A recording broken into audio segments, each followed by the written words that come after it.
Sahkan, setelah Allah mengusir Nabi Adam dari surga, Nabi Adam pun tinggal di bumi selama 300 tahun, dalam keadaan belum pernah mengangkat kepalanya ke langit, karena malu kepada Allah. Dia terus-menerus menangis selama 200 tahun. Dari air matanya, tumbuh menjadi rerumputan, dan menjadi minuman burung-burung dan binatang-binatang liar. Kemudian Adam mengadu kepada Jibril, tentang persoalan telanjang dan panasnya matahari.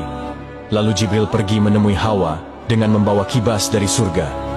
Dia potong bulunya, kemudian dia serahkan bulu tersebut kepada Hawa. Dia ajarkan Hawa bagaimana cara memintal wol.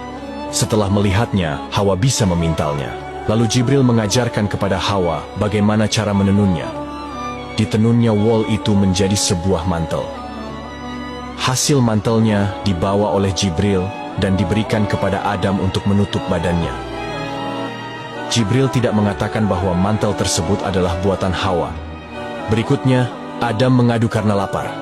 Sebab, dia telah tinggal selama 40 tahun, belum pernah makan dan minum. Jibril pergi dan datang lagi dengan membawa 2 kerbau dari surga. Yang satu berwarna hitam, satunya lagi berwarna merah. Jibril mengajarkan kepadanya bagaimana cara mengolah tanah. Setelah diajari, mulailah Adam membajak. Kemudian Jibril membawakan segenggam benih gandum dan mengajarkan bagaimana cara menanamnya. Setelah tahu, mulailah Adam menanamnya. Ketika Adam sedang sibuk membajak tanah, tiba-tiba salah satu dari 2 kerbau itu diam. Adam pun memukulnya dengan pecut yang ada di genggaman tangannya. Allah menjadikan kerbau itu bisa berbicara, sehingga ia berbicara kepada Adam, "Mengapa engkau memukulku?" Adam menjawab, "Karena engkau membangkang kepadaku." Dengan tenang, kerbau itu berkata kepada Adam, "Betapa lembutnya Allah kepadamu, karena dia tidak memukulmu ketika engkau membangkang kepadanya." Akibat omongan kerbau ini, Adam menangis seraya berkata, "Wahai Tuhanku, semua benda mengejekku hingga binatang-binatang sekalipun." Karena kejadian tersebut, Allah menyuruh Jibril untuk mengusap lisan binatang agar tidak bisa berbicara. Dahulunya, sebelum Adam diturunkan ke bumi, binatang-binatang bisa berbicara. Setelah Adam menanam, seketika itu juga gandum itu tumbuh lalu bertangkai, dan pada hari itu juga berbuah. Kemudian Adam diajari bagaimana cara memanennya. Setelah tahu, dia mulai memanen, menebah, dan menampi di udara. Adam berkata kepada Jibril, "Apakah aku sudah bisa makan?" Jibril menjawab, "Sabar." Kemudian Jibril mengambil 2 buah batu dari gunung. Kemudian dipakainya batu itu untuk menggiling sampai gandum itu menjadi tepung. Adam berkata kepada Jibril, "Apakah aku sudah bisa makan?" Jibril menjawab, "Sabar." Lalu Jibril pergi dan membawakan sepercik api dari neraka Jahannam, setelah merendamnya di dalam air sebanyak 7 kali. Sebab, kalau tidak direndam, tentu percikan api itu membakar bumi dan makhluk yang ada di sana. Kemudian Jibril mengajarkan kepada Adam cara membuat roti.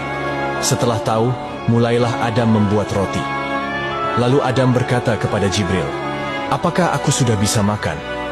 Jibril menjawab, "Sabar, hingga matahari terbenam, sempurnakanlah puasamu." Dengan demikian, Adam adalah orang pertama yang berpuasa di muka bumi ini. Setelah matahari terbenam, Adam meletakkan roti di antara 2 tangannya. Dia ulurkan tangannya untuk memotong roti. Ternyata roti itu terlempar dari antara 2 tangannya dan jatuh dari puncak gunung ke bawah. Lalu Adam mengikutinya, kemudian dia mengambilnya. Maka Jibril berkata kepadanya, "Seandainya engkau bersabar, tentu roti akan datang kepadamu tanpa engkau menghampirinya." Diriwayatkan bahwa setelah Adam memakan beberapa potong dari roti tersebut, dia menyimpan potongan roti untuk malam berikutnya. Jibril berkata kepadanya, "Seandainya engkau tidak melakukan hal itu, tentu tidak akan ada anak cucumu yang menyimpan sesuatu untuk waktu yang akan datang. Karena Adam melakukannya, maka hal itu menjadi kebiasaan anak cucu Adam nantinya." Menurut sebuah riwayat, setelah Adam memakan roti tersebut, dia merasa haus, dan kemudian diberi minum air. Kemudian dalam badannya, dia merasakan sesuatu yang aneh, yang belum pernah terjadi sebelumnya.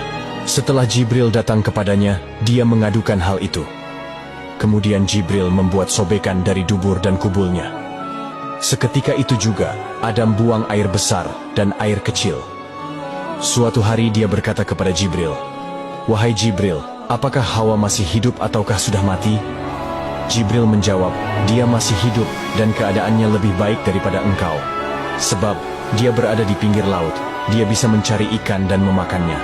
Adam berkata, hai Jibril, aku melihatnya dalam mimpiku malam tadi. Jibril berkata, wahai Adam, bergembiralah, Allah memperlihatkan Hawa kepadamu, semata-mata karena hal itu menunjukkan sebentar lagi, engkau bakal berkumpul bersamanya. Kemudian Allah memerintahkan Nabi Adam untuk pergi menjelajahi bumi, menuju tanah Mekkah, dan melaksanakan tawaf di sana, seraya meminta ampun kepadanya, maka Allah akan mengampuninya. Setelah hari-hari ujian untuk Adam telah berakhir, dan dia telah bertaubat, Allah pun menerima taubatnya.